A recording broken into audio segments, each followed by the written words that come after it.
In a Lonely Place with Matt Pinfield. Today's guest, Clem Burke.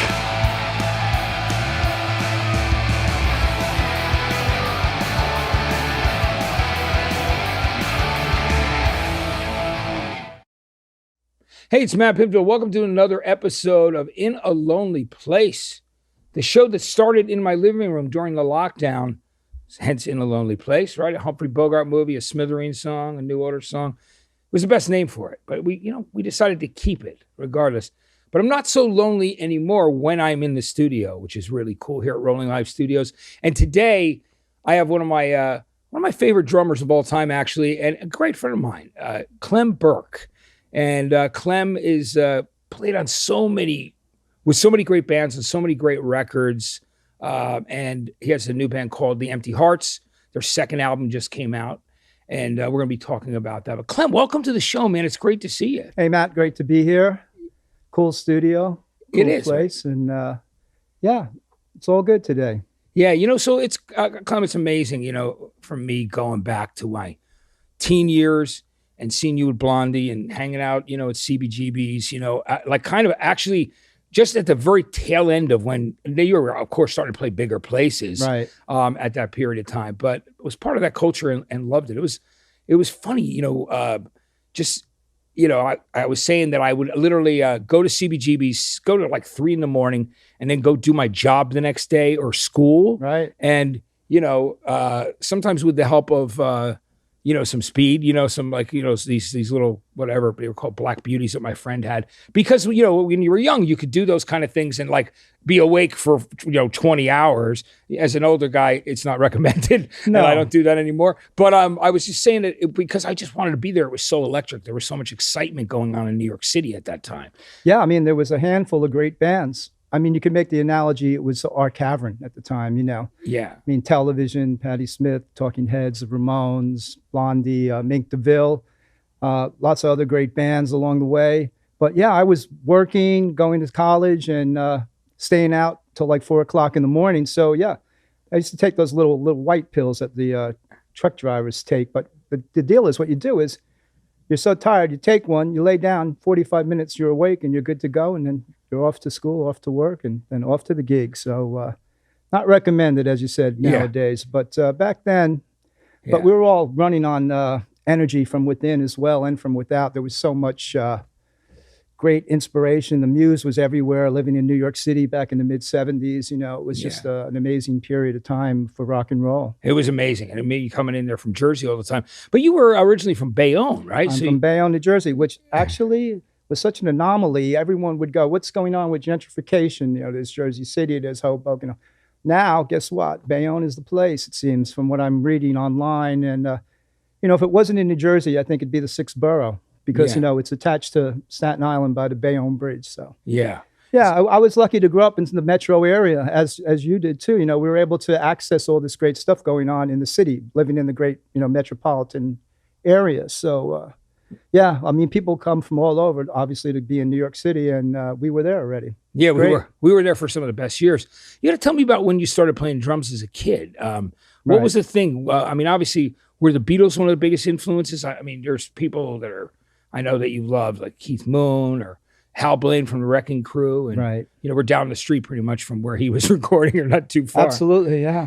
Hal Blaine and Earl Palmer as well. Actually, Earl is the one that brought Hal into the Wrecking Crew, the great Earl Palmer, who I was a friend of for about the last 10 years of his life. There's a great book that the Smithsonian put out about Earl Palmer that people should check out if you're interested. He was such a gentleman, and I learned a lot from him. He was doing a little gig on across from NBC out in Burbank, and I'd go every Tuesday night and just sit there and watch him. It was a great learning experience, and got to know Earl, and amazing guy. But I was listening to the Four Seasons Greatest Hits a lot. I'm back at school, when we were kids.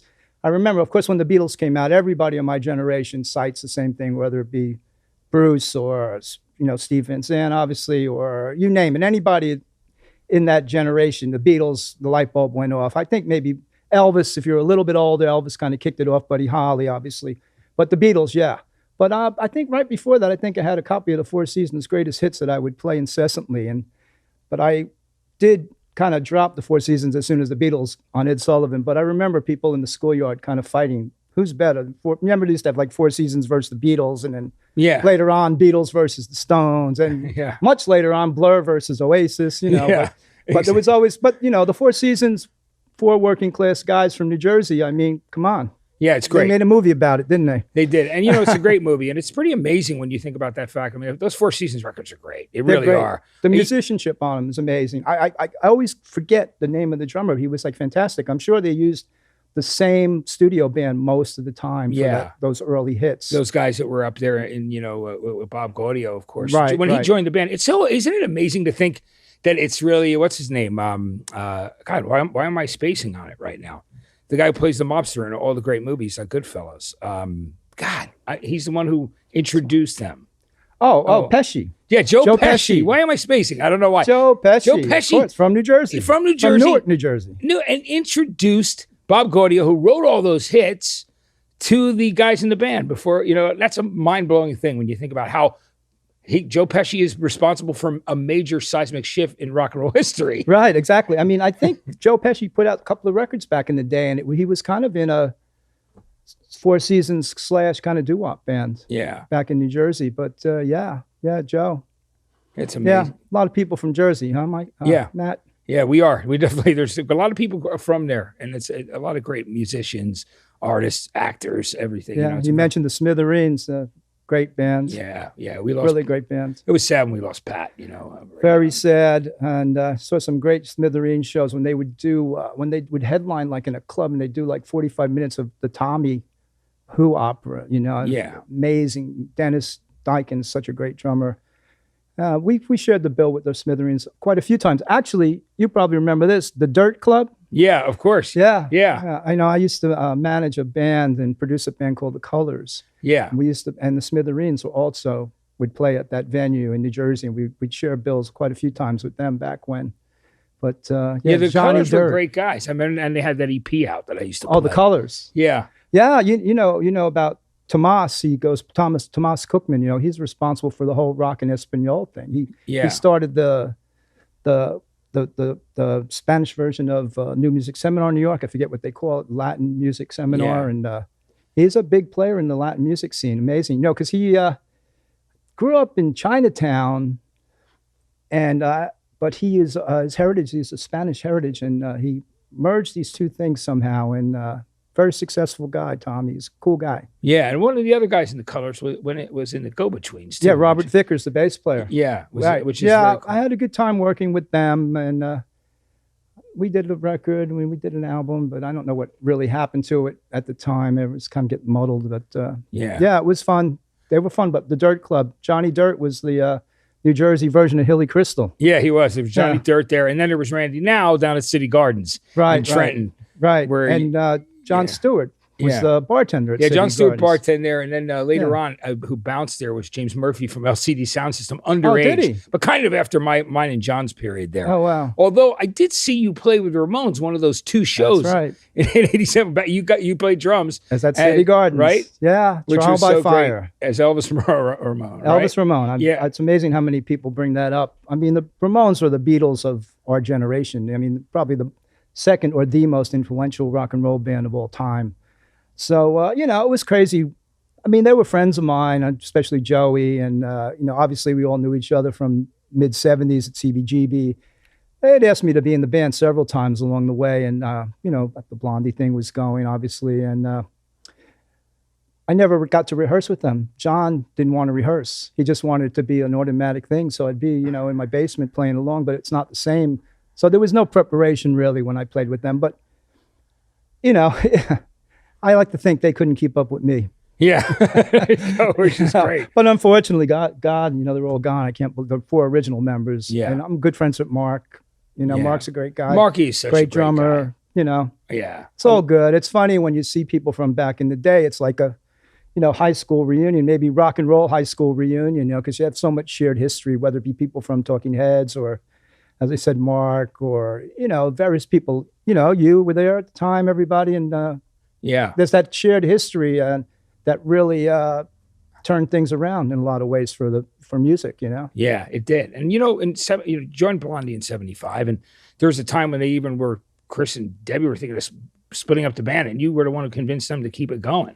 Yeah, they were, once again, they're kind of like their own worst enemy in a lot of ways back when. I just don't think they could, though they were so creative and, maybe they were too creative all over the place, always kind of searching for something new and different and not being able to kind of see the forest for the trees, or however that old cliche goes, And when Fred Smith, the bass player, famously quit Blondie, kind of my first or second gig with them at CBGB, went on to join Television, which is, to my mind, the greatest band to ever come out of CBGB and probably the least most commercial successful of all, ironically.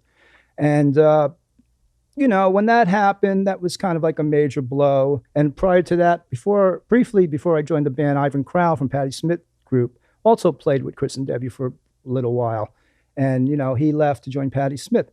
I, in fact, auditioned for Patti Smith myself one time because I figured she was the future of rock and roll.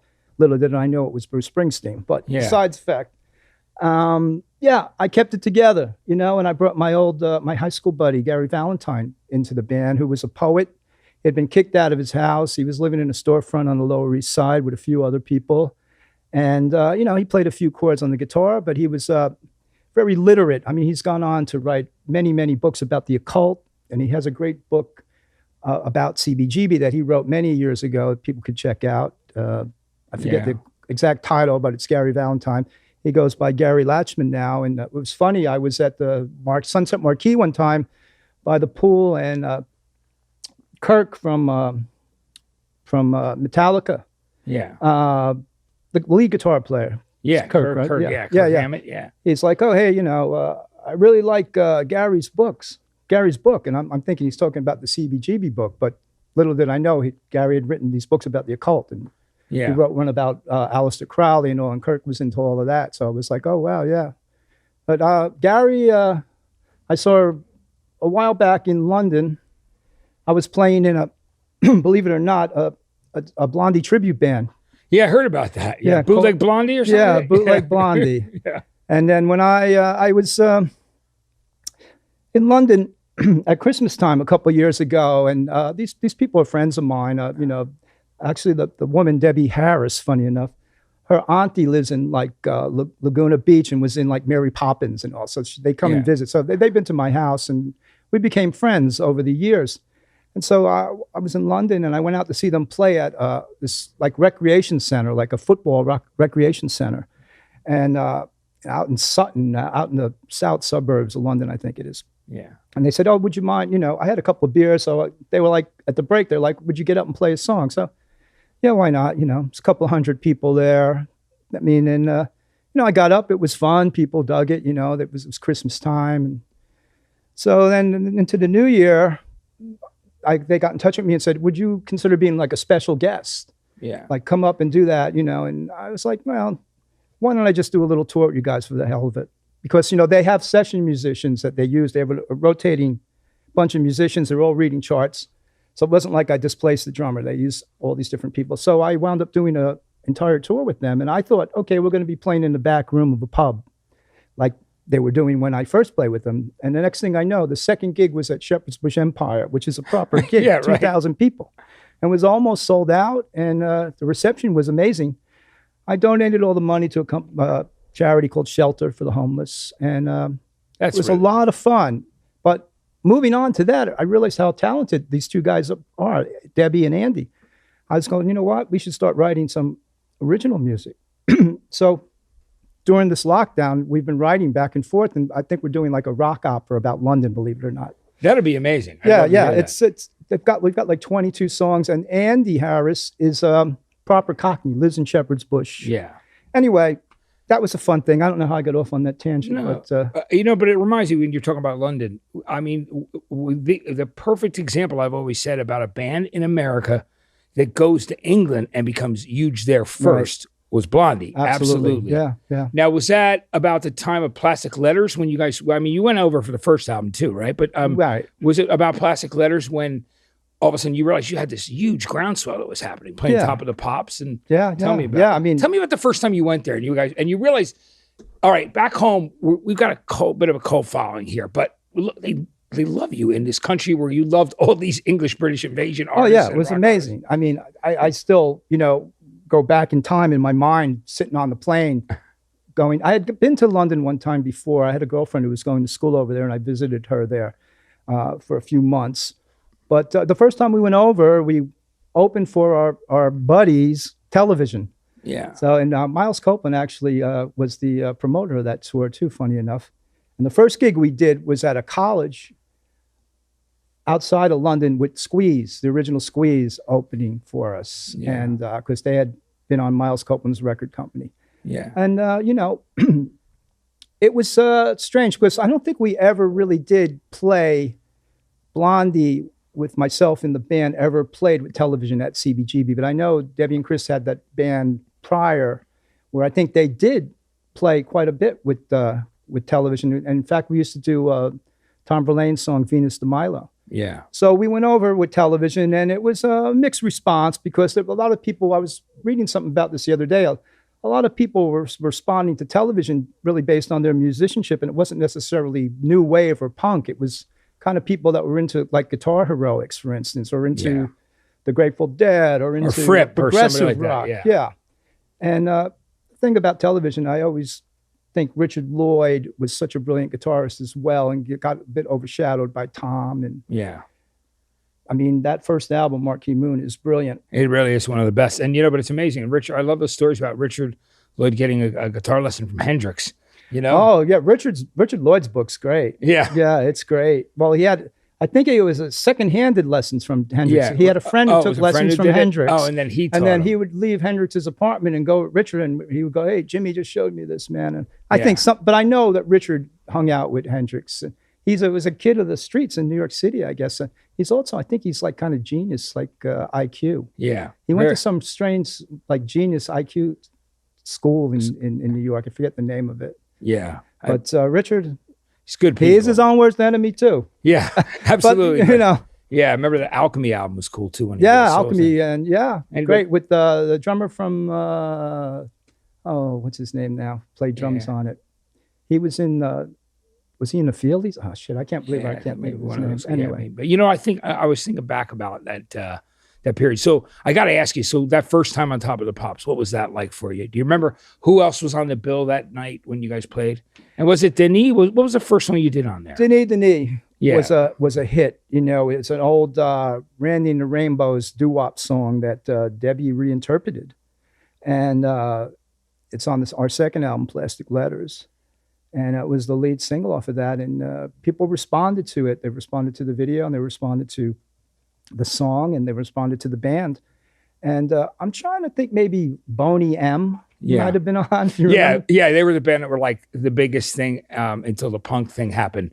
Like they were like had that Rivers really of Babylon and all that stuff. It was just like they were like a commercial reggae, like pop trio thing. With some women in it. Yeah. I'm trying to think. The first time it might have been a strange combination, but I do remember one time we were on with the Jam. Yeah. That was really fun. And I had a special suit being made for me by Mark Boland's tailor, this guy called Colin Wilde. And I was in his shop off of Carnaby Street. He's measuring me, I'm like, I'm going to be on Top of the Pops next week. The suit's got to be ready. It's like, okay, it'll be ready, mate. Don't worry. I do it for Mark, So it comes to the Thursday. I think it's they shot on Thursdays, and then they broadcast it Thursday night. Yeah. Or maybe they did it the day before. I can't remember for sure.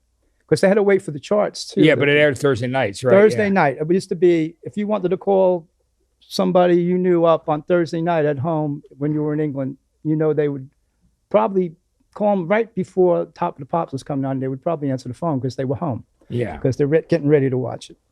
So, you probably know this. A lot of times when you do a TV show, they don't like you to leave the studio once you get there. Yeah. Especially something like Saturday Night Live, for instance. They want you sticking around. You got to stick around. And it's hours and hours, that part of showbiz in general. There's a lot of sitting around. Yeah.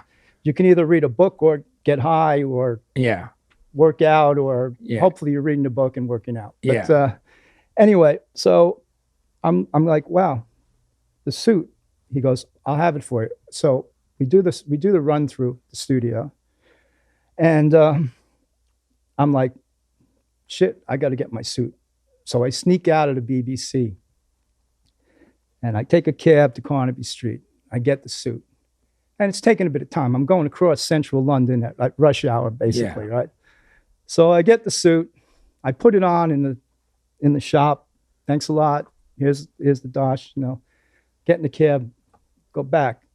Everyone's in a panic, right? They're like, where's the drummer? It's kind of like Ringo in A Hard Day's Night. I mean, it was like really basically the same thing, where's Ringo, Yeah. So I show up there in the red suit, and they were just getting ready. Rick Buckler from the Jam was going to take my place for the shoot, because you're miming anyway. They were just almost getting ready to do it. And I walk in, and Paul Weller looks at me, looks at the suit, he goes, wasn't worth it, mate.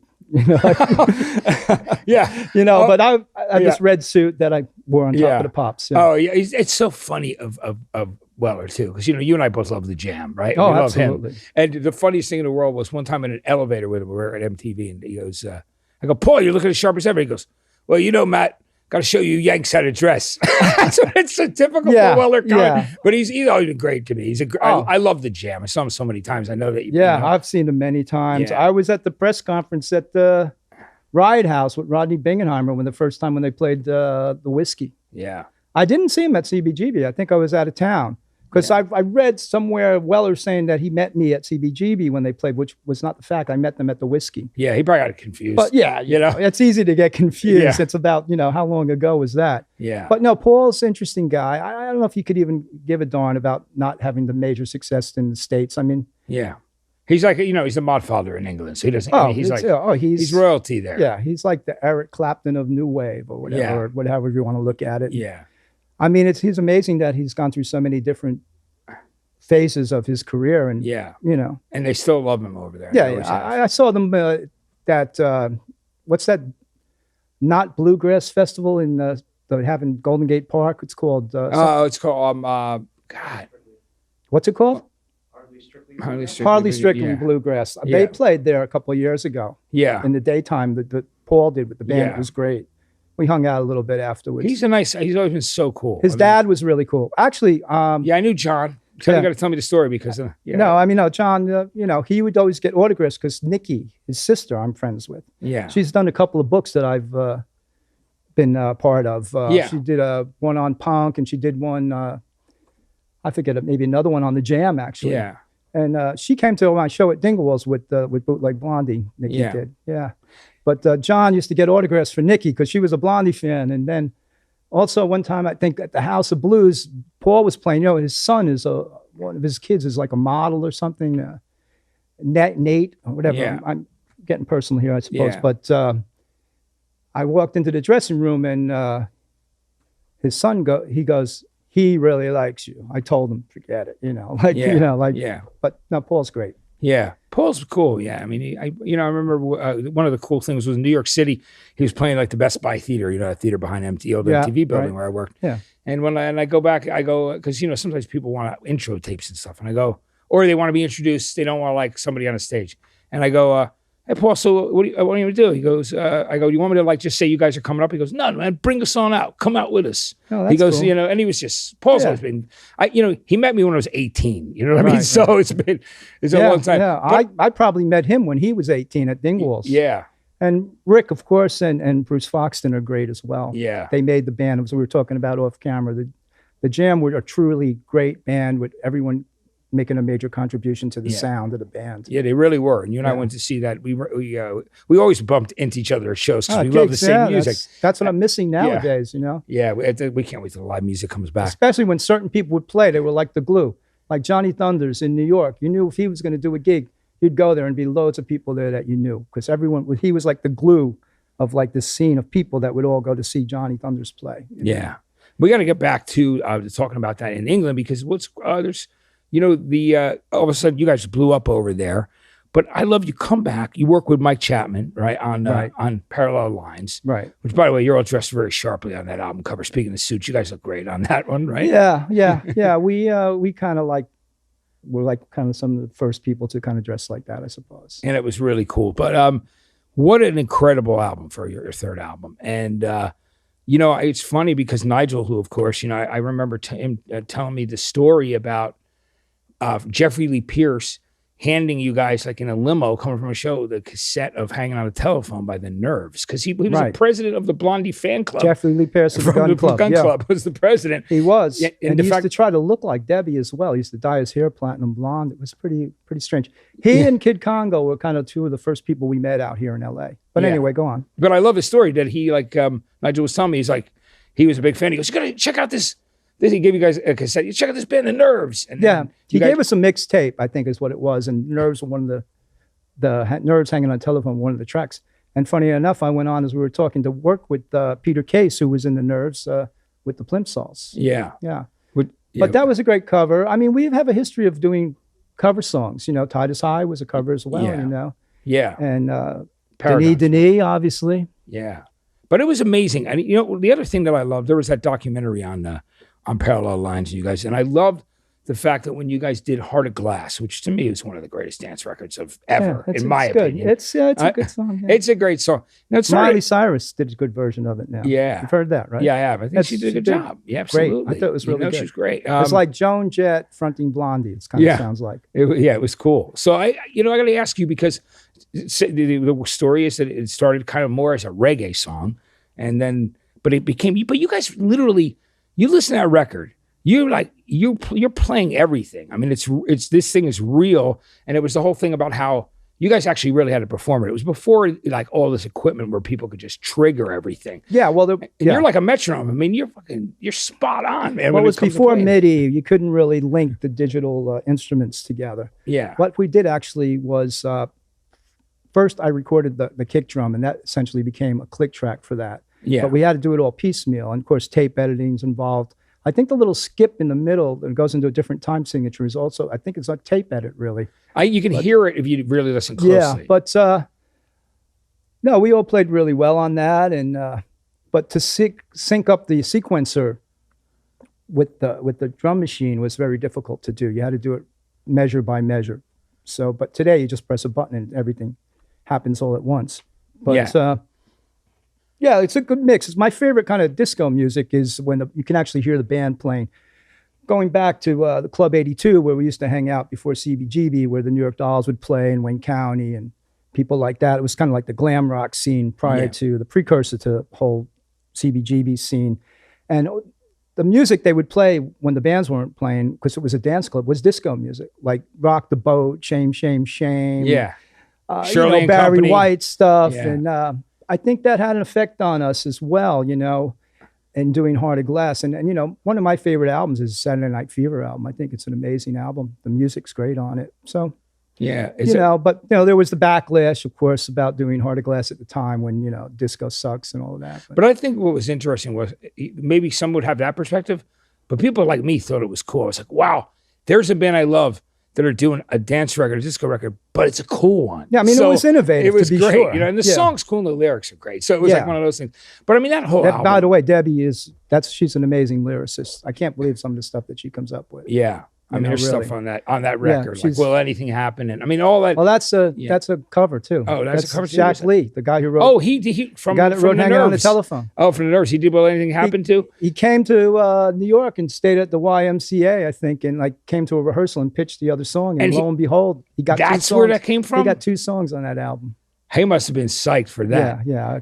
He probably retired on that. The story that Nigel told me that when one way or another from that album, that did so well because the use in the commercials. It was like a ketchup commercial. Yeah. He said that paid for my place in Italy where he was living for a while. Right? Yeah. You know? Yeah. I mean, publishing definitely is definitely a very equitable thing. That's really cool. But I mean, that album start to finish was just unbelievable. And you know. Yeah, it's crazy with Robert Fripp on the song called Fade Away and Radiate. Yeah, that was really kind of going against the grain. Forget about doing a disco song. We're working with a prog rock guitarist. Yeah. And in that period of time, it was real us and them. Yeah, people don't realize today what it was like back then and the way people looked at things. I mean, you go back to the old cliche, there's only 2 kinds of music and at the end of the day, you know. Good music, bad music, or music that moves you, or music that doesn't. You know, or country and Western. Yeah, exactly, one or the other, which is true. Now, also on that album, you did that great Buddy Holly cover. I'm going to love you too. Right. But I mean, that was that at that point, all of a sudden, then things really started to happen in the States. And then, Right. and album after album, Eat to the Beat, of course, with, I love the way you played on Accidents Never Happen on that track. You know what I mean? On Yeah. that record. Yeah, no, Just Eat to the Beat's kind of our rock and roll album. Yeah. I think Mike Chapman, our producer, used a reverse psychology on us because when we did Parallel Lines, he was very on it, like things had to be precise, which I didn't mind at all. I wasn't intimidated by it. I understood where he was coming from. And of course, Mike had such a great history with glam rock, with Susie writing We love songs. those sweet records, man. Susie Quattro, Yeah. Mud, Show Waddy Waddy, all these Yeah. bubblegum records that I actually really like. Yeah. And so we thought, we're going to go back in and really get down to it. But he kind of gave us free reign, and that's how Dreaming came about. I mean, I just was just playing as a run through, just playing the drums all over the place. Yeah. And that like, that's intro the is take. so powerful. Yeah, that's that's like that famous intro. It's like one of your signature. I tried to beginning. get little drum intros or outros on the records, kind of my little signature kind of mark. But so Eat to the Beat, the band really kind of opened up when we were at the power station in New York. Great ambient sound for the drums, and a lot of great Accidents Never Happens. Great on that. Die Young, Union Stay Pretty City. was a great reggae, like a reggae-ish song, which was just and cool. then of course we did a video for every song on the album. Atomic, of course, right? Yeah, Atomic with Jean-Michel Basquiat's in that actually, as well as in Rapture. But how wild is that he's in there now, and you look at the way that people celebrate him? I mean, you knew him from just running around the city. It's unbelievable. Yeah.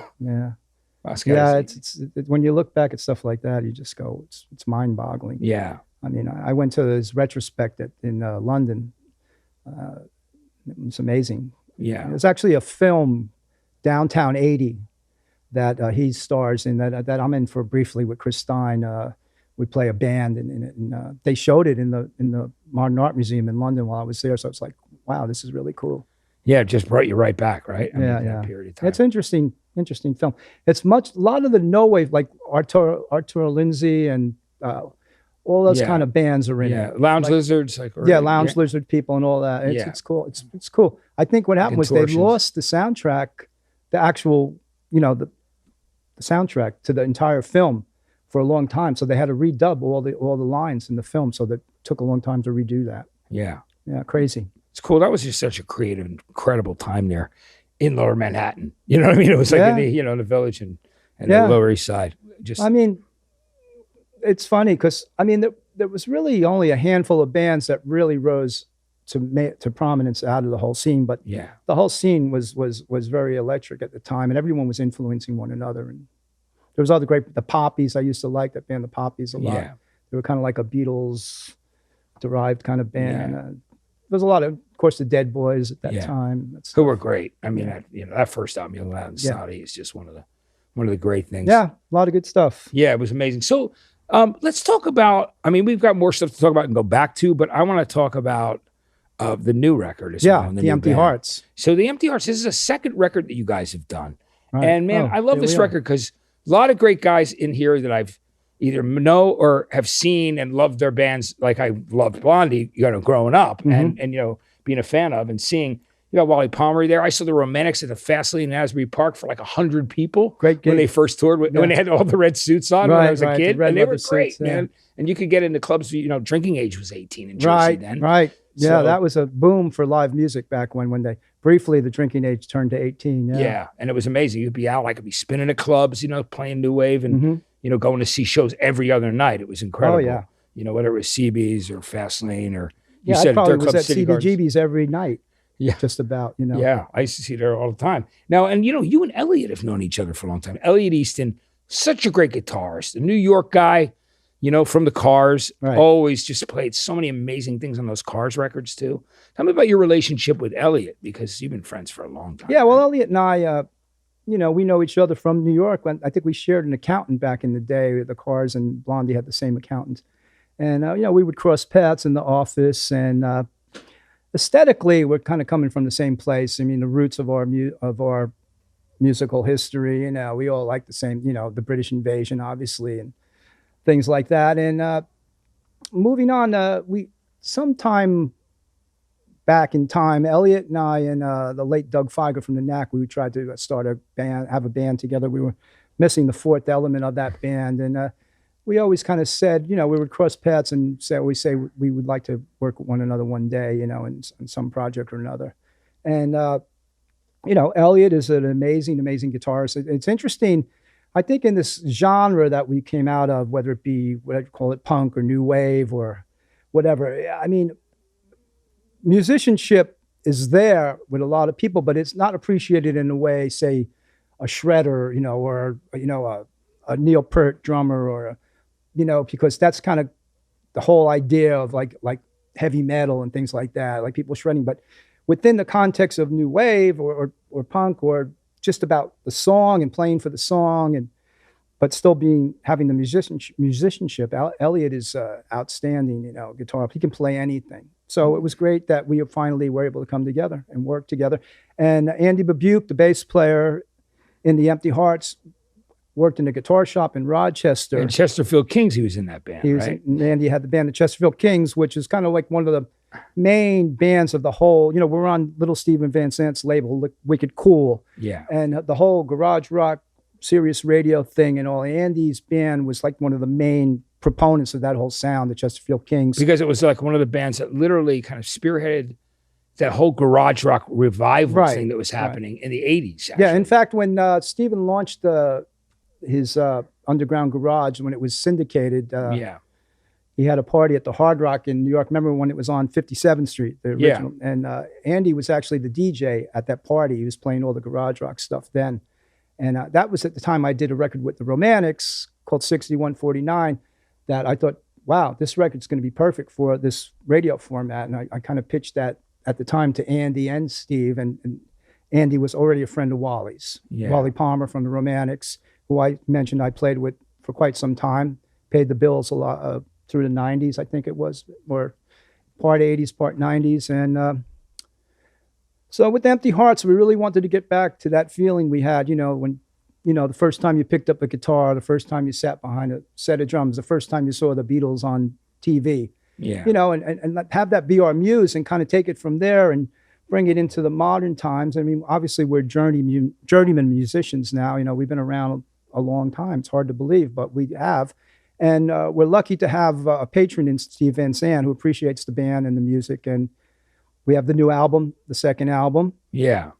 Which is actually in homage to the Beatles. So it's in the States, all the albums were confused. There's the album on VJ. That was really the first album. In the Beatles, it was Please Please Me in England. And but it was introducing the Beatles here with on VJ, and then Meet the Beatles. Right. And Meet the Beatles. And they were on like 3, and then all those singles were on like 6 different labels. Swan, Tolly, Swan, Swan, right? Yeah.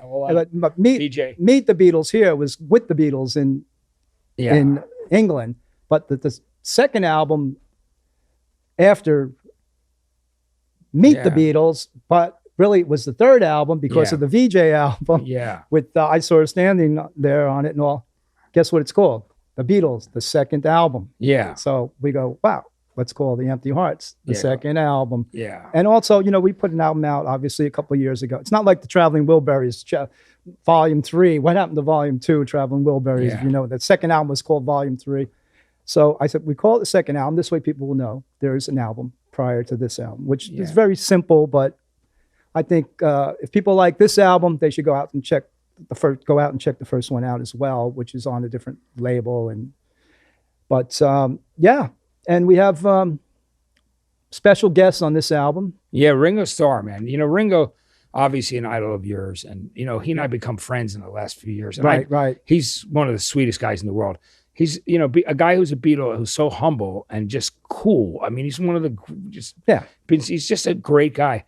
And he's the shit, you know what I mean? So tell me about getting Ringo on there. Was it another situation like where you became friends with him out here? Or did you know him? Well, not me as much as Elliot, I think, knows Ringo through the channels that you might know Ringo from. Also, Wally was in the All-Star Band for several years with Ringo and toured a lot of gigs in Eastern Europe, particularly. Wally is the one who actually called Ringo up to see if he'd be interested in doing the track. And I did a thing for the designer, John Varvatos, who's a friend of ours as well. Yeah, that's like one of the last times I saw you was at the punk documentary debacle thing. Yeah, that was insanity that night, wasn't it? Yeah. And Ringo was the face of one of the seasons of John's fashion line, and Yeah. we did a video where Ringo had his drum set up beside a swimming pool, and all these various drummers walked in and out of the shot and sat down at the drums and played a little riff. It was like Jim Keltner, Chad Smith. So even Steven Tyler was involved, and Trey Cool. So I had met Ringo there really actually for the first time. And I'm good friends with his son, Zach. So Yeah. But Zach, there's another great drummer. Oh, amazing. I've had conversations with Ringo about Zach and with Roger Daltrey about Zach, because it's like, because don't you think since Keith died, he's the best drummer the Who's had of all the drummers? I mean, he can do it. He can nail that. No, he's the Zach's Keith Moon great. parts. No, he's and in Oasis. Keith Moon was like his uncle. Yeah. Yeah, and Zach played in Oasis. And No, he and I are buddies. I met him when he was kid. Yeah.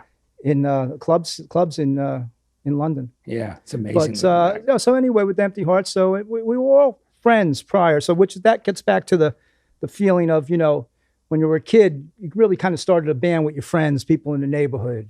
That's kind of how it began.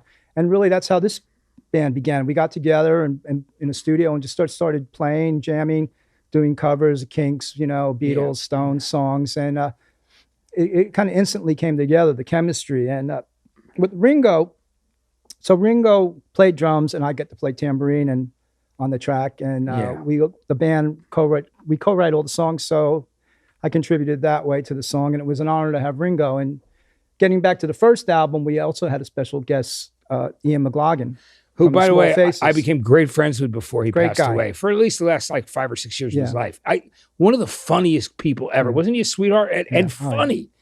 I know that he played on that record. I was like, wow, that's great. His last album, right before he passed away, is really a great record if people haven't heard it. But so we're carrying on that tradition of having these really famous, well-known, inspirational musicians appear on the Empty Hearts record. So for album number 3, I don't know who we're going to come up with. We got to get somebody though. It'll be great though, But it's really one of the reasons why it was great to see you and do the show and everything. But I'm really trying to get the word out, because obviously there's no place to play. There's no way to promote the record other than through the media. Yeah. We were due to launch the record at the Whiskey on August 28th with the Underground Garage presentation, and go on tour right after a Blondie tour that was also supposed to be happening, but obviously didn't. We were supposed to tour with the Damned and X, Blondie, the Damned and X. We were going to do a and you were going to play tour. And you were going to play that Cruel World Festival. That was unbelievable. That was a disappointment. Yeah. I was like, I know the organizer, and I was like, I was so excited. I was even talking to Ian McCulloch back in England, back on the Bunnymen. Did he tell you that I played on the new record? He did not. He did. No. So but it amazing. was supposed to come out in May. No, last October, a year ago. Yeah, because it's hard with the lockdown. It was hit. It was a year ago. Because it was October. before that, I think, probably right around the time you were right before your recording, when I found out he was going to come. And I'm like, I texted him in England, and he goes, hey man, he goes, I'll probably come in a couple of days early. We'll get some food. We'll hang out. I spent a week with him out in the English countryside. Yeah, with Ian. Ironically, I'm trying to think of the area. It was where the Black Plague was. Oh my God! Yeah. And I remember I was out jogging, in the woods, and there's plaques about how many people died, and this was the scene of the Black Plague, and I'm like, wow, I don't think that'll ever happen again. Yeah, and then a few months later, right? Yeah, and I think I gotta say it's unbelievable, But Ian McCulloch, what a great singer, and Will Sargent. Great band once again. I'm so glad Will you're playing Sargent, with them. So that I can't wait to hear that when it's done. I spent, recorded a bunch of stuff, so hopefully some of it or most of it or all of it will be on their new record. But I guess they postponed everything as well, but the Cruel World Festival was going to be great. The greatest thing. I mean, it was the bill was unbelievable. Yeah, that was going to kick off our summer leg. And who wanted you on originally? Like when Morrissey agreed to do the show, he said he wanted Blondie on the bill. He was like, he's a friend. Yeah, he's a friend. I don't know. We can talk about stuff all day long. Yeah, but it was just great that in his book, it mentions, I don't know if you remember Mike Joyce. It's amazing how we can pull up these names. Mostly drummers. Mike Joyce got ill on the first Smiths tour. Yeah. And they were contacting me about taking his place, but instead they just split. Yeah. They left. Yeah. But, we opened for Morrissey at Madison Square Garden a couple of years ago. Yeah. And Yeah, no, he's a he's a controversial guy. yeah, he definitely is. I don't know. But I could say that, like, I mean, it would The have been book's great. His book's great. Book's great, and it would have been an incredible. This show would echo a Would have been bunch a of great Psychedelic Furs and Yeah, I'm trying to- Bauhaus and Blondie, of course. Yeah, And there was so about- many great I bands think on even it. Dramarama was supposed to Yeah, be on that Dramarama, show. who we should mention. You played with Dramarama for a long Right, time because they're my brothers as well. Oh, and that's how we friends. met originally, I think, Yeah. for sure. Yeah, that's when we finally got to know each other. 'Cause Yeah. we'd met in passing. Yeah, many probably. times. Well, yeah, New York, but Yeah. right, because I know you were friends with John and Chris and all Yeah, that. and I love the those- band. Still love those guys. It supported them in a big way always. Yeah, you know? yeah. I mean, I Yeah. think John has a new record out now. Yeah, John it's Morano's really a new great. Yeah, and John's yeah, killing. yeah. I see John once in a while. Yeah, he's a good man. But so we're gonna go over some of your albums now too. But Oh, okay. I just do want to say though, I love that song on the new album. Besides, I was saying Coat Tailor, which was an early single. I love the Coat Tailor. harmonies in the beginning of that. Like, it's so cool when you start the song with the harmonies. Yeah, Like, yeah. it's The great. harmonies. Are awesome, and I like this song. Sometimes shit happens for a reason. It's a Yeah, cool that's one song of too. my titles. Yeah. Yeah, it's a great song. It's Yeah. cool. I yeah. love that too. Yeah. I mean, Yeah. anything goes nowadays as far as language. So Yeah. I didn't think it was too big of a deal to. Yeah. I think it was originally sometimes it happens, but Yeah, shit's yeah. better. Yeah, it is. Yeah, well, You it's know? like it is. And it's great. So it's available on Wicked Cool, which is Little Steven's label, Right. And I want to talk about some of your favorite albums because I know it's, again, 7 albums is hard. And I know you have some alternates, but we like to say if you can name 7 albums that had a very big impact on your life. And we're going to talk about some of the ones that you picked, Clem. Okay. So we're going to start out with Dylan, all right? Right. And I know it was either between Bringing It All Back Home or Highway 61 Revisited. And you picked this album. Tell me why you love this record and the songs on it that mean so much to you. Well, I mean, the first song on the album, Like a Rolling Stone, I Yeah. mean, that was it. I mean, that broke the door down. I not to quote the master of this thing, Bruce. Yeah. When he said that sound of that snare drum hitting right at the first beat of the song, and then the song kicks in, and the lyrics, just kind of like massive kind of put down to someone or other, basically, and how does it feel, and just all the elements of the song, just really, I mean, it was punk rock, really, or punk blues or punk folk, or, I mean, I think this is his first really totally electric album, except maybe for the last track, Desolation Row. Yeah. Which is great. And then, of course, Highway 61 revisited the song itself with Mike Bloomfield raging away on the guitar. The way I was just watching that documentary Festival. Yeah. Have you seen that? Yeah, I have. The new books. They were showing a bunch of them. And Bloomfield's just going nuts on the guitar, and and then Tombstone Blues. Yeah. Just the sort of the decadence of the record and the kind of fuck you attitude. Yeah. It's just like amazing. Yeah. I'm a massive Bob fan. Yeah. Massive Bob fan. Yeah. Those albums are great. What a career, and what a songwriter. He changed so many things. It's amazing. Speaking And of for a guy that can't sing, right? right, exactly. I mean, guy That's with such a joke when is a people person. say that. Yeah, but he sings his own way. That's the thing. It's everybody.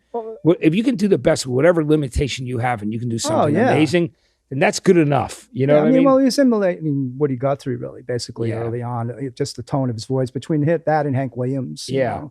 Who But two once greats. again, that these artists like the Beatles and like Dylan, they bring other artists to the forefront. They write songs about them, or they emulate them, and you get the history, you get the backstory, and there's more to it than just a record. Yeah, I just love that story. At the Delmonico Hotel in New York when Dylan turned them on to the Oh, first the joint. Beatles? Yeah. And I ended up in that suite accidentally staying there one night when I lived in Jersey.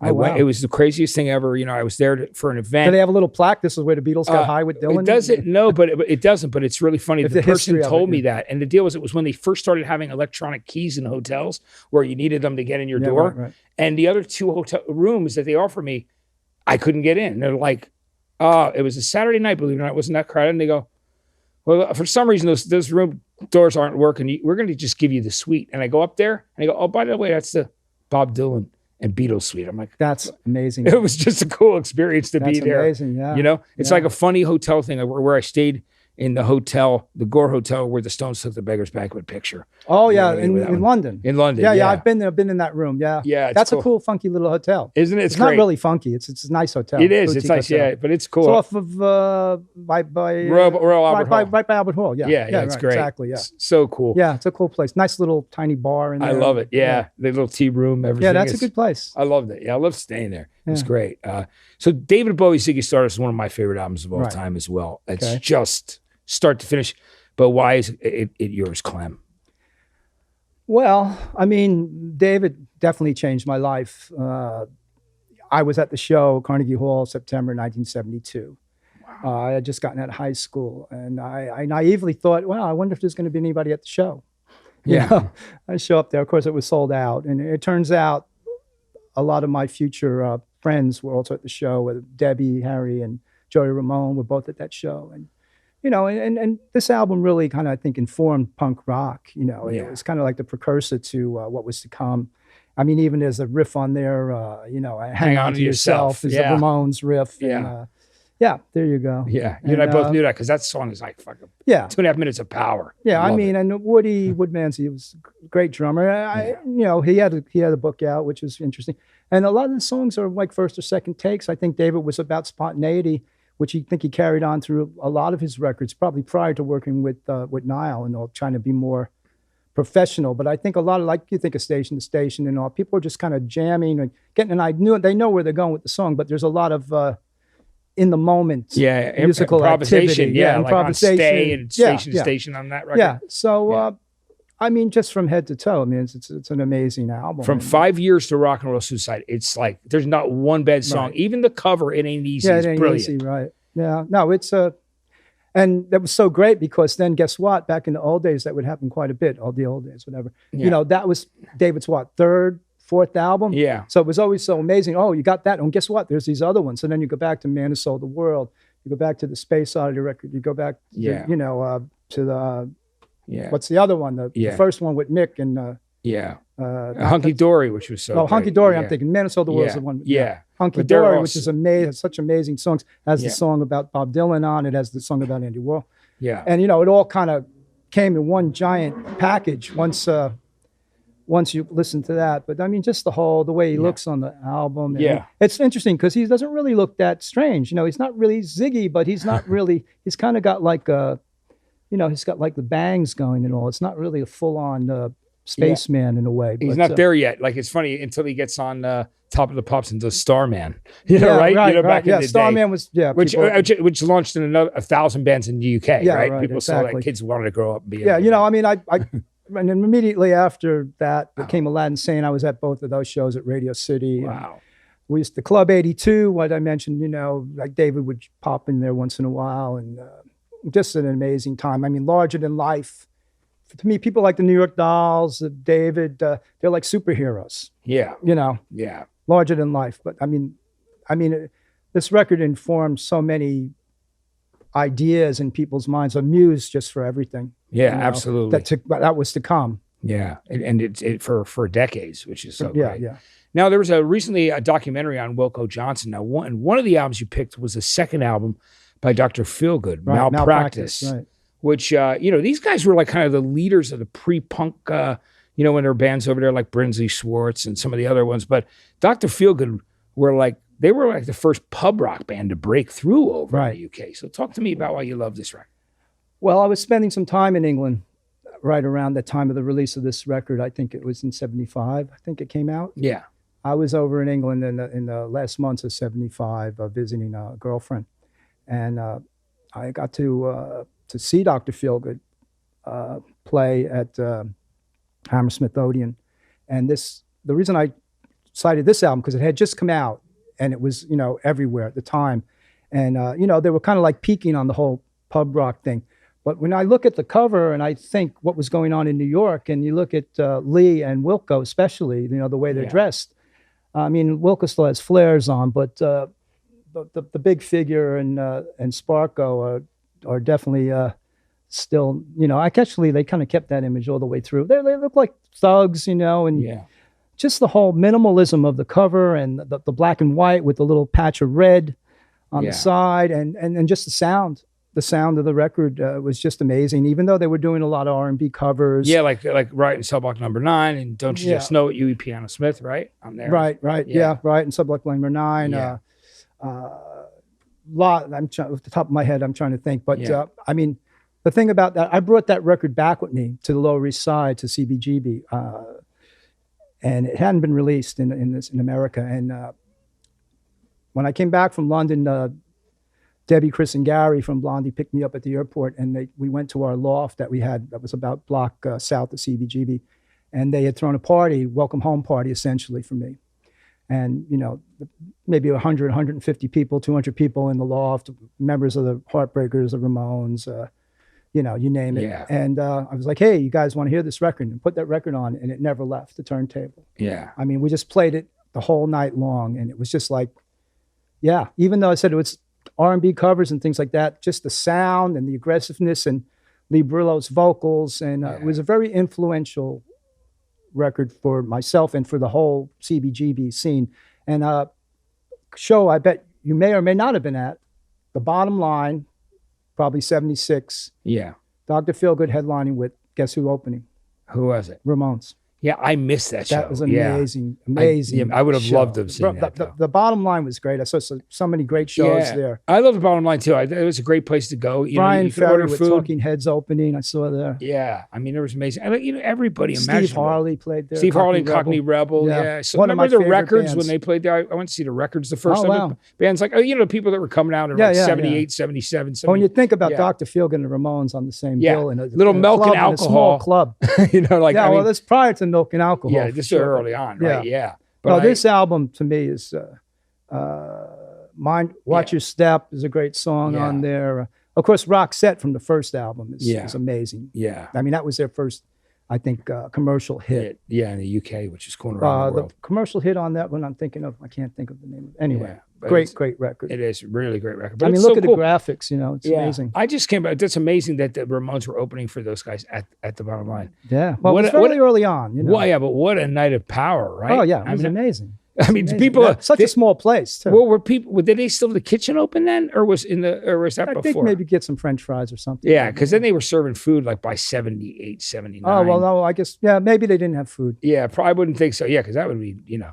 I played there with Nancy Sinatra. That's the only time I got to play at the Bottom Line. Yeah, it must have been great. It's a good place, though. Yeah, cool place. Did you do You Only Live Twice with her? Yeah, we did. That's such a great song, isn't it? I love it. Speaking of Bond themes, I thought about that the minute Sean Connery died just Oh, recently. yeah. We had the great Don Randy, the keyboard player from the Wrecking Crew. Oh, Nancy's musical director. he was there? He played with you guys? Don Randy was the musical director the whole time I was in the band with Nancy. I learned so much from Don. That's really kind of how I got to know Hal Blaine a lot more, and various other members of the Wrecking Crew I met, because Don has that club, the Baked Potato, and Yeah. on and on. Yeah. Doesn't it blow your mind that all the records that the Wrecking Crew played on out here, half those guys, they played on so many records, they probably don't remember most of them. Well, I was at the library, the archival library at the Rock and Roll Hall of Fame, which is in a separate building. Yeah. I don't know if you've ever been there. Yeah, I have. Yeah. And we were in the back, and someone said, "Hey, look in this drawer," and they had all of Hal Blaine's date books with Wow. all his sessions, because he wrote everything down. Did he write the song names too, or just He the wrote artists? the artists. I mean, sometimes it was the song names, but then like his Rolodex of like everybody, Phil Spector's phone number, George Harrison's phone number, you know, like Yeah. all this stuff. It was like amazing. I was Yeah. there for like hours just looking at Hal's stuff. That must There's have so been a much more to blast. look at there in the archives. Yeah. If people haven't been there, I mean, Yeah. it's a library of rock and roll Yeah. where you can sit in the library and They just showed me a quick tour of it because I spoke at the Rock Hall in 2008, Right. you know? And they were probably just getting that part together. yeah, I think around that time. But I've got to get out there again because they put a sign on the wall for 120 minutes with my name on it. So I was like, and gotta get there. I Greg, wanna see it. the CEO there now, Greg, I think is his name Greg? The guy, Yeah. and Shelby, Yeah. people there, they're They're really the cool. nicest people. Yeah, Yeah. they're cool. They're cool. So I want to, my goal is when the pandemic ends, finally go to get to see the sign on the wall and there with my name on it and go to that. I'm going to go spend like 5 hours in that, in that archive library because that would be, I mean, that's heaven It's for guys insane. like us. Yeah. You know what I mean? Yeah. You They know? have like Lester Bang's record collection. And, Yeah. you know, all kinds of crazy Yeah. stuff. I mean, too much stuff. And Yeah. then they have one room with every technology to reproduce whatever, whether digital, analog, tape recorders, digital machine. I mean, everything. They can just like reproduce all this. It's an amazing place. Yeah. I mean, people, sometimes people make light of that whole Rock Hall experience, but for me, being inducted into the Rock and Roll Hall of Fame was one of the highlights of my entire life. Yeah, and I was there that night. It was very acrimonious. It was very strange. Well, the thing with Frank, It was tough. crazy, and Frank's Yeah. a good friend of mine. To Yeah, this day. I felt really bad for It Frank was all that night. crazy. I It was mean, very sad in that regard. Yeah. But to be in the Rock and Roll Hall of Fame Yeah.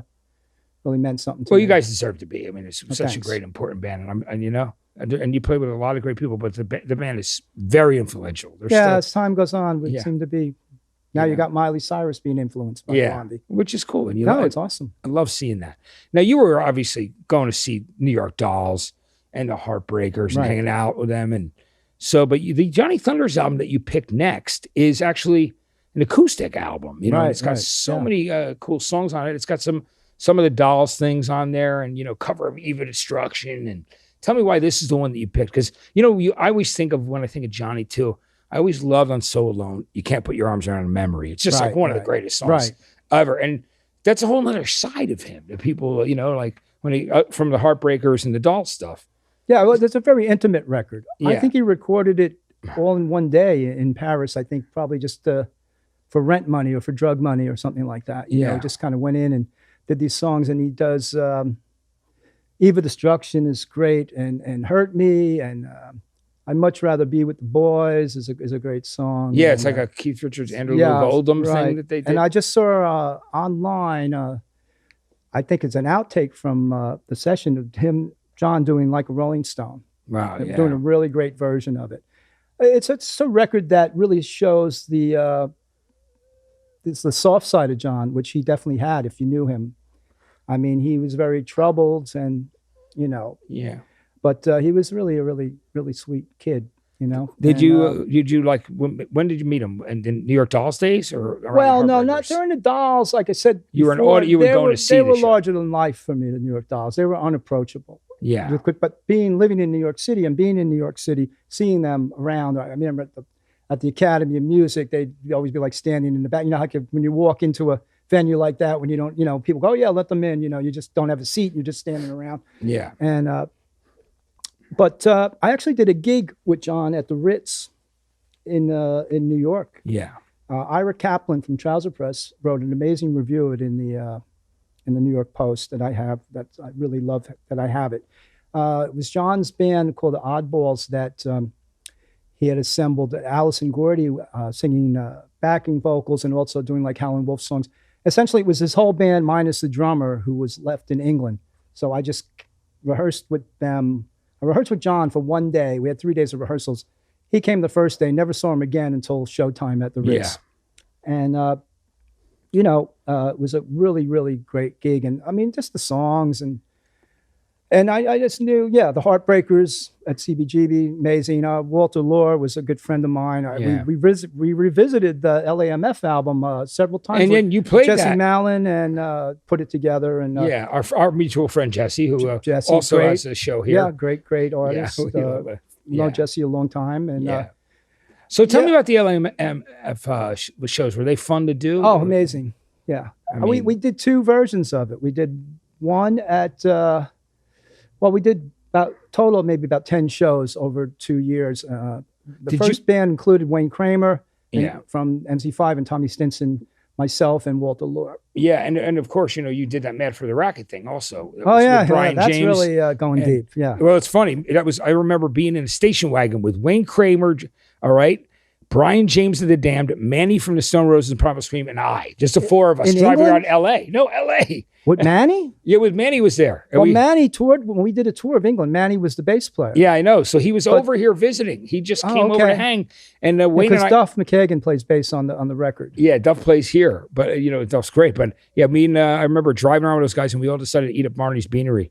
It was just- you see this motley crew of us guys. Oh yeah, you know? Manny is a. I love Actually, Manny. he came to a show, a Blondie show in Manchester not that long ago. Yeah, Yeah. then one we of the did a little sweetest guys, tour. right? His personality. Oh, yeah. Stone Roses, man. I guess Primal when Scream. they did that, when they regrouped, Yeah, there was a story I was reading. He said he went to his ATM and unbeknownst to him, he went in and then the balance, £1 million, Yeah. that he didn't know that the accountant had put in his checking That's account. That's a pretty nice That's bank. pretty funny. That's a good day. That's a good Pretty work funny day. to not be aware of it, though. For the Stone Roses reunions, right? Yeah, right. Yeah. But Johnny, I can't say enough good things about him. Yeah. You know. It's a shame how we lost him, you know. Well, I often wonder, it's so funny. Iggy and Keith Richards and the Cockroaches, they're just going to live forever. Yeah. It's how do funny, we the lose people all the four original Ramones, but these other guys live forever? But I mean, those two guys who Yeah. always predicted, that their demise, Yeah. they're thriving. Yeah. Now, I often wonder if John had not gotten physically ill and if rehabilitation and where he would be today, I would think he would be on par with the success of Iggy Pop for sure. Yeah. But unfortunately, with the whole thing with the Ramones, look how successful they are now. Yeah. It's like, If that's a whole other crazy, weird twist of another fate. story, right? It's crazy. But John, the New York Dolls were, yeah. so influential on me, along with probably the Dolls and David Bowie. Yeah. And the first record, which is what we're going to talk about next, Right, is just one of those records when it came out. I mean, it blew my mind. First, the album cover, I was like, what? I'm a kid. And I'm like, what the fuck? Yeah. What is this? But I had to hear it. I wanted to know what it sounded like because it was like so different and striking. A lot of people think that album cover was their demise because they really didn't really look like that drastic, the makeup, Yeah. They kind of look a bit dangerous and foreboding and like transsexuals or whatever. But to me, that never really, it was all part and parcel of what glam rock was about, Yeah. Everybody was half a fag back then, Yeah.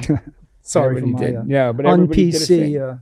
No, but that's fine. But it was like that was the Like when you glam go rock see thing. Kiss, Paul Stanley still puts it on, like, he's like with the wrist and all Yeah, that. yeah. That's how everyone acted back then. Yeah, because everybody wanted to seem kind of androgynous. Yeah, and the bisexual. whole androgynous thing. Yeah. But Trash, Jet Boy. Forget about it. Oh my God, Trash. Yeah, Trash. And then opening the album. Frankenstein, Personality Crisis, Looking for a Kiss. every song. And that cover of Pills on there by Bo Bo Diddley. Pills, yeah. And Private World's one of my favorites. You did that with Dramarama. Yeah, Which Private was World. We did Jet Boy with Blondie, we covered. Yeah, which was great. And Morrissey, the Subway Train. I've seen Morrissey do Subway Train. Yeah, and I saw him do Trash too, which was great. Yeah. Man. Yeah, It just- it was pure rock and roll record, R&B, rock and roll, a modern day version of the Rolling Stones. It's just the similarities between John and David, as with Mick and Keith. Yeah.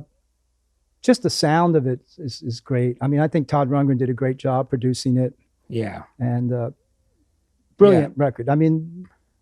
Probably, like I said, between Ziggy Stardust and New York Dolls, two of the most influential records on me. Yeah, for sure. That's great. I'm glad you picked those. It's timeless now. Yeah. When you hear it on Underground Garage or something, Yeah. any of the songs, Puts it me sound great. as soon as it comes on, you feel alive. It gives you Oh, this yeah. electric bolt and jolt. Yeah, I saw the Yeah. Dolls at Club 82 several times. Saw them at Max's. Did you see them at Mercer Arts Center too? No, that was kind of right before my time. Yeah. I was Okay, too young. Yeah. And although I had bands in high school, but I wasn't going to Mercer Arts.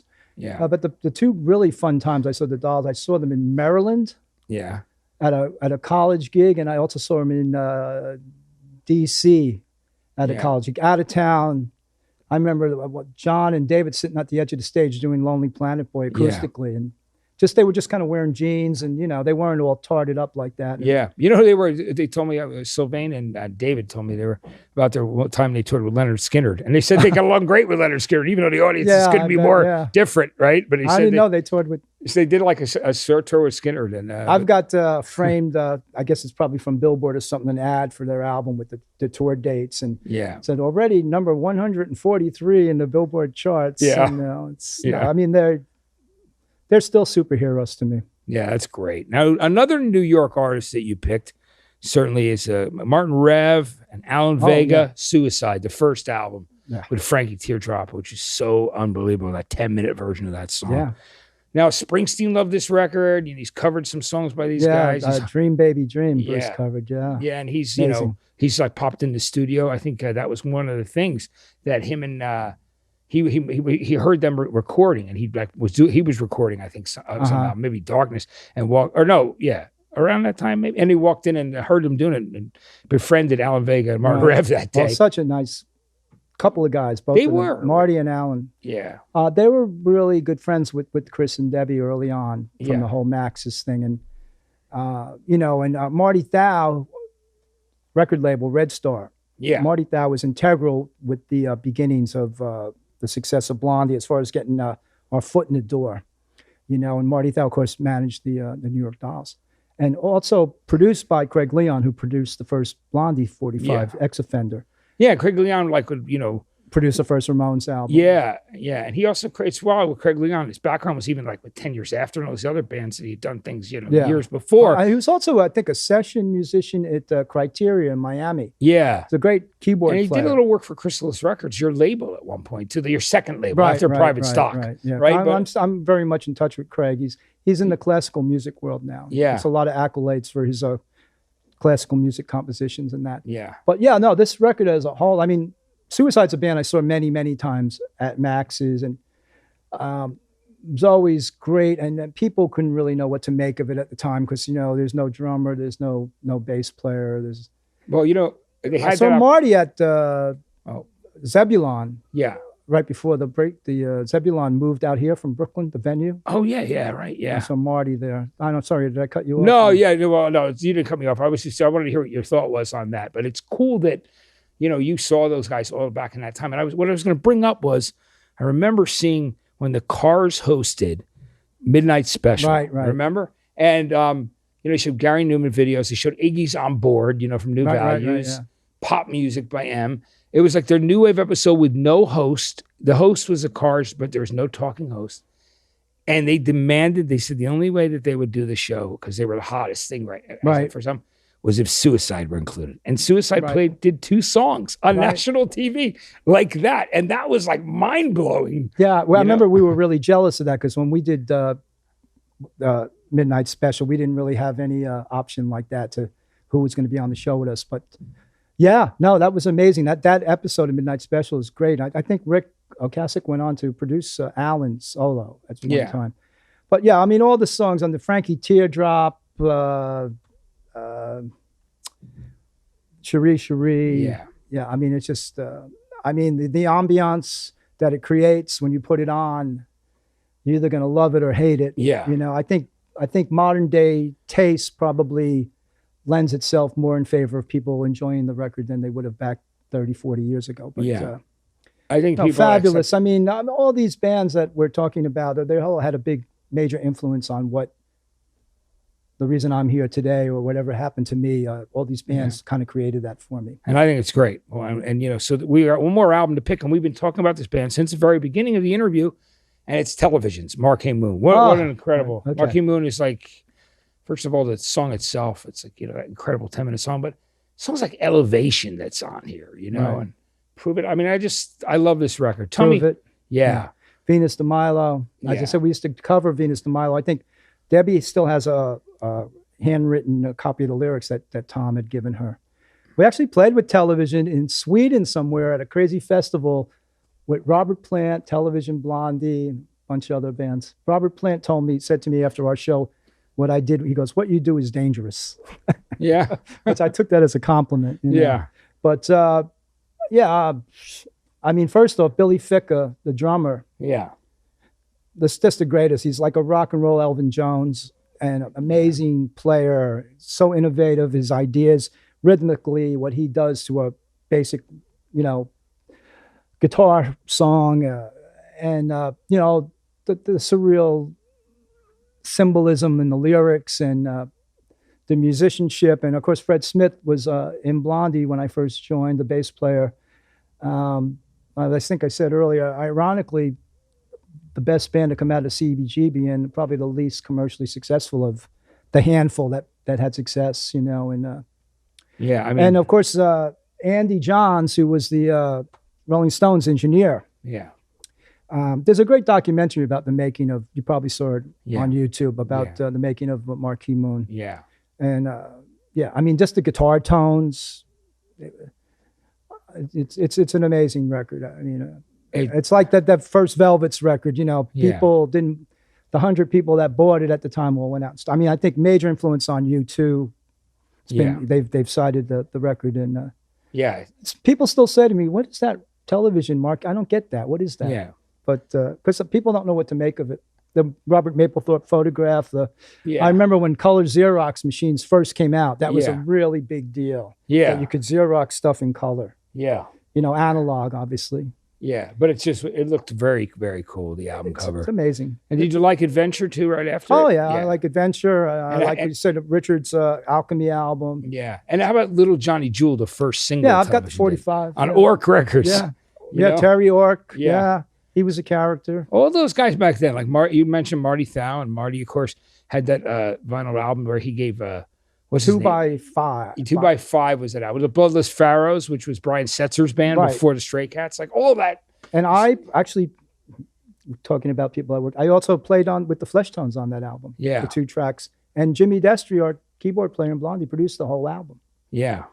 And that's it's an interesting little time capsule Yeah. of a certain time. Yeah, the Bloodless Pharaohs, Brian and his brother, I Yeah. believe, had the band. Yeah. Crazy times back then, you know? Yeah. I want to, It's a history lesson here, It's kids. incredible, you know, and I just want to say, you know, I was thinking about, I remember seeing Jimmy Destry when I was young, hanging out with John Belushi, like back in the day. Like, Yeah, that's remember, trouble. Did you see the documentary the other No, night? it came out. I know, but I'm going to watch it. I've been putting it on hold to watch, Right. but I'm going to watch it. But I remember him and Jimmy and John hanging out.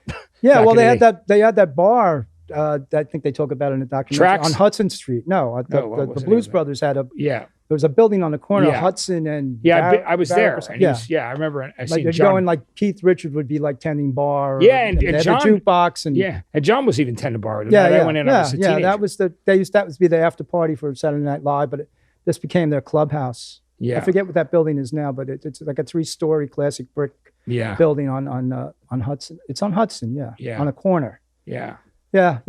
It's Jimmy. Jimmy became really good friends with David Bowie. yeah, I know we didn't really touch on the first national Blondie tour in the States was opening for Iggy Pop with David Bowie on keyboards, yeah, and they were promoting the Idiot album, yeah, and that's when we all kind of connected, yeah. and we stayed connected through the years. Debbie and I saw David backstage in Europe somewhere a couple of weeks before he had that heart attack on stage. And all Yeah, that. that was, Yeah. yeah, But Jimmy, another one, his own worst enemy. yeah. A lot of people like that. Yeah, there certainly are. Well, I'm glad we're doing well. We're Yeah, healthy. We're doing doing our good. thing, We're man. doing good. We're That's the most- alive and we're in a fucking lockdown Yeah. pandemic, but Yeah. this is like a great place you guys got going here. And It's the whole, exciting, The whole man. thing. It's cool. You know, I'm glad that you were our last episode of the year, and I want to just say thank you, Clem, for man. coming Thank and you. doing it. So good to see you, my friend, Right. from a distance. From a distance. But I'm sure we'll hang out again because I love the fact that you and I always, you know, I mean, we talk and we've always, you know, we've been friends for a long time, but we always run into each other at shows too because Right. we seem to have the same taste whenever it comes to like shows. We're like, you Yeah. know, because we love everything from all that British invasion stuff up to now. Oh yeah, for It's sure. got power. Yeah. And it's great. So, Clem, Yeah, thanks for coming. Yeah, we're talking about all this stuff. I'm working on a book. Hopefully one day it'll come out, and Yeah. a lot of these stories that you've already heard will be in it. I would love that, man. I'd love to Okay. hear your book. It'd be great. All right, thanks for having me. Thanks so Peace much. and love to everyone, as somebody once said. And Yeah. Merry Christmas. Merry Christmas. Happy yeah, New yeah. Year, and let's Every single thing. happy Joe Biden time. Yeah, absolutely. Well, we're all back in business, which is Right. cool, but everybody's going to be taking some time off. So anyway, I want to thank everybody for spending the year with us on our whole first season of In a Lonely Place. And you can catch some of the shows that you haven't seen on YouTube, on demand, of course. It's at youtube.com/Rolling Live Studios. And we will be back in mid-January. Okay, mid-January we will be back. But I wanted to close the year with my friend Clem Burke. I thought it was perfect a guest to have on here. You guys have a great holiday. Be safe. Thanks for watching In a Lonely Place.